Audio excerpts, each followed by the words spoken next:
is just truth. Time to awaken, challenge their proof.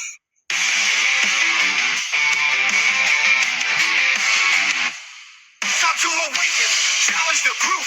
Yes, it is time to awaken and challenge their proof. Hello, welcome to Wisdom 360 Politics Unplugged from Kowa Podcast. Buhari is gone, but the wounds remain. Francesca Albanese speaks truth on Gaza. In this episode of Kowa Podcast, Wisdom 360 Politics Unplugged, we confront the painful legacies and powerful truth they want silence. In Nigeria, Muhammadu Buhari is dead, but his victims live. From the Zaria massacre to Lekki Tollgate, we reflect on a presidency drenched in broken promises and blood. In Palestine, the genocide continues and one woman is standing tall. UN Special Rapporteur Francesca Albanese called out the atrocities in Gaza and the Western powers fueling them. She names names, including US companies like Palantir. This is not just news. This is the truth telling for the people, from the people. You can find us on Wisdom 360 TV on Spotify, Kowa Podcast, or our Facebook page. This is Wisdom 360 Politics Unplugged from Kowa Podcast. Let's deep dive into our program now. Let's go.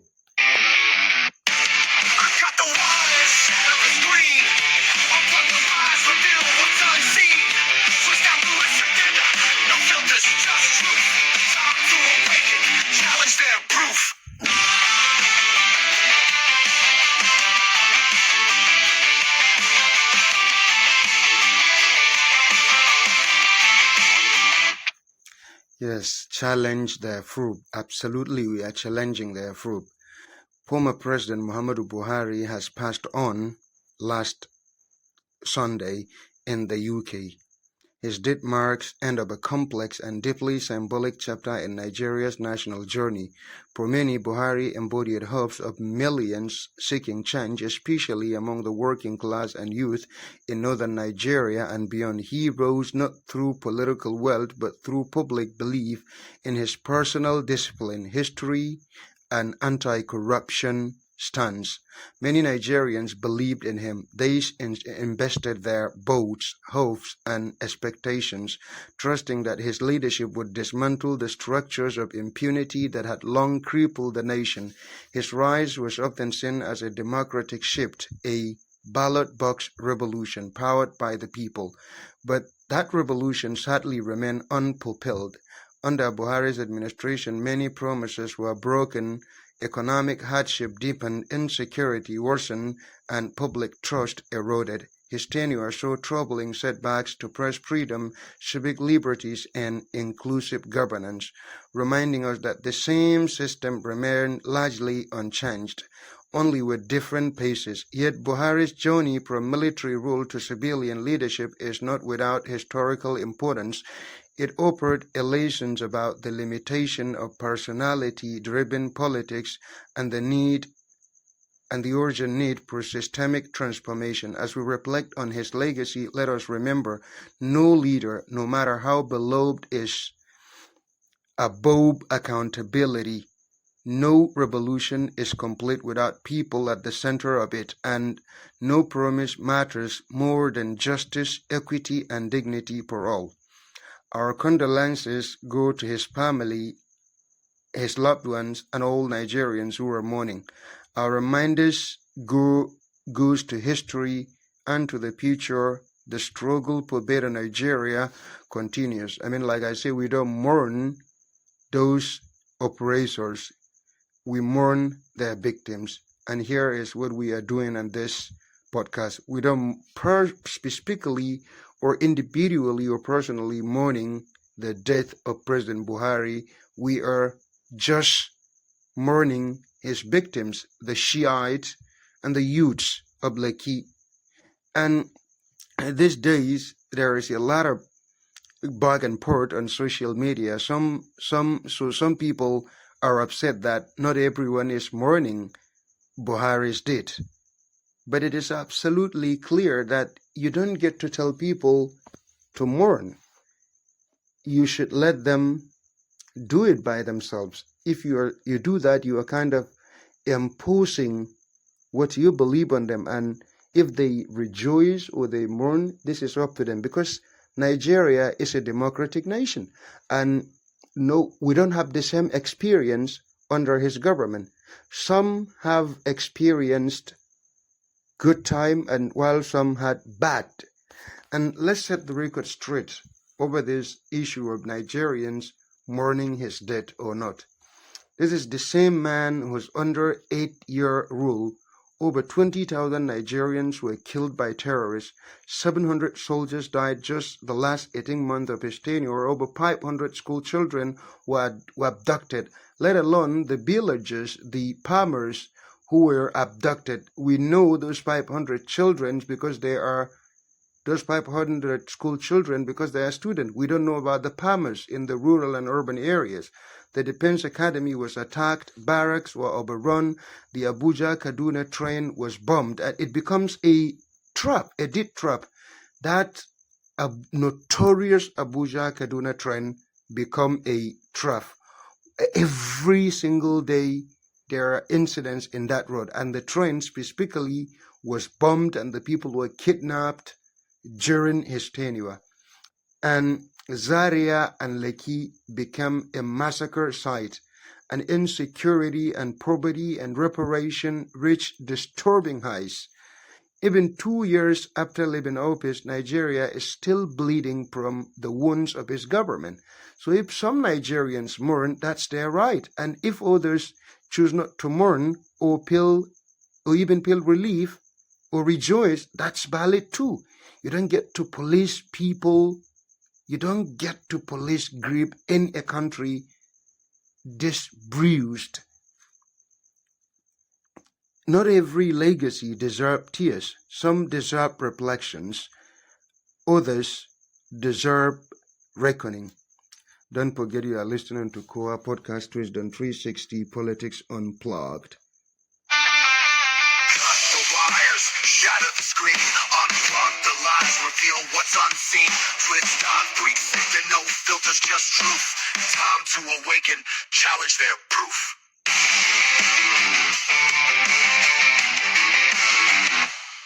Time to awaken, challenge their proof.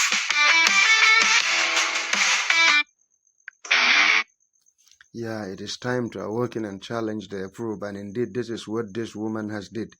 It has awoken and challenged the approved Francesca Albanese, the UN, and the cost of telling the truth. In a world overrun by complicity and silence, Francesca Albanese stands as a powerful exception. She's an exceptional. As a powerful exception, as the UN Special Rapporteur on the situation of human rights in the occupied Palestinian territory, she has done what too many others have avoided. She dared to speak the truth in a time when Israel's genocidal war on Gaza has claimed the lives of tens of thousands, when entire families have been wiped out and refugee camps turned into grave sites. Albanese has done what the so-called champions of international law and refused to do. She called it by its name, genocide. They are afraid of G word. They don't want to hear it. But telling the truth, especially about Palestine, comes at a price. The voice that broke through the noise. Albanese's landmark report, Anatomy of Genocide, submitted to the UN Human Rights Council in March 2024, let bare what many human rights organizations had documented, but in a voice louder, clearer, and more direct. She used legal clarity, historical context, and moral courage to indict a state system that for decades has carried out a systemic operation and occupation, apartheid, and now genocide. Her report exposed not just Israeli actions, but the Western military-industrial complex that fuels its arms suppliers, intelligence sharing, political shielding. She named the machinery. She named the enablers. And that's when the backlash began. Her new report, The Cost of Integrity, started. Almost immediately, the US and the UK and pro-Israeli lobby groups began a fierce campaign to discredit her. They falsely labeled her anti-Semitic. This very word of anti-Semitism has become very cheap. When you criticize the state of Israel, then you're an anti-Semitic. They demanded her removal. Even some UN officials, known more for careerism than courage, distanced themselves. But Albanese held her ground. She represents a rare breed of public servant who recognizes that neutrality in the face of genocide is complicity. She has made it clear that international law is not a suggestion, it is a duty, and human rights are not meant to be selectively applied based on identity of the oppressor. Why this matter for the Africa and the global south? What Albanese represents goes beyond Palestine. She represents a global south challenge to Western hypocrisy. She echoes the voices of those who lived through colonial occupation, settler violence, apartheid system, and military rule, from South Africa to Algeria, from Sudan to Congo. When Albanese speaks, it resonates with people in Nigeria, in Colombia, in Kenya, in Yemen. It is the language of the oppressed, a challenge to empire, and it reminds us that we don't have to adopt the cowardice of the powerful. We can speak too. And Wisdom 360 standpoint is absolutely clear. We do not believe in neutrality where operation reigns. We stand with Francesca Albanese and every whistleblower, every truth teller, every dissident who refuses to sanitize genocide or cloak it in a legal jargon. We believe this moment in history will remember not the silence of the powerful, but the defiance of the just. Let this be clear. The Palestine will be free, and those who spoke of when it was most dangerous will be remembered as the moral compass of our time. And that is how it is. I mean, you either you just to be silenced in pair of this kind of language of being anti-Semite, or you rather speak the truth to power. And this woman is absolutely great. She represents what is a courage, a bravery. She's brave. Look, in her report recently, she talks about the companies. She stated bare the fact. She named over 60 major corporations, including arm manufacturers and big tech firms like Palantir, Lockheed Martin, Volvo, Alphabet, Amazon, BNP Paribas, Barclays, Vanguard, as complicit in enabling Israeli military atrocity. And urging legal accountability and divestment, she bluntly described Israel's war in Gaza not as conflict, but as a genocide, called for an international arms embargo, trade severance, and financial sanctions. Her reward, after doing this, was U.S. sanctions. Secretary Marco Rubio labeled her illegitimate and shameful. He labeled her work illegitimate and shameful, accusing her of economic warfare, and banned her from doing business with or entering the U.S. This is unprecedented. A UN-appointed expert sanctioned for doing her job. Amnesty International called it a shameless and transparent attack on international justice. The International Commission of Jurists declared it as a dangerous precedent undermining UN mandate immunity. And let's sink in. Global rights expert punished for revealing state and corporations that are behind genocide in Gaza. This is absolutely crazy. The truth is being penalized while genocide profits go unpunished.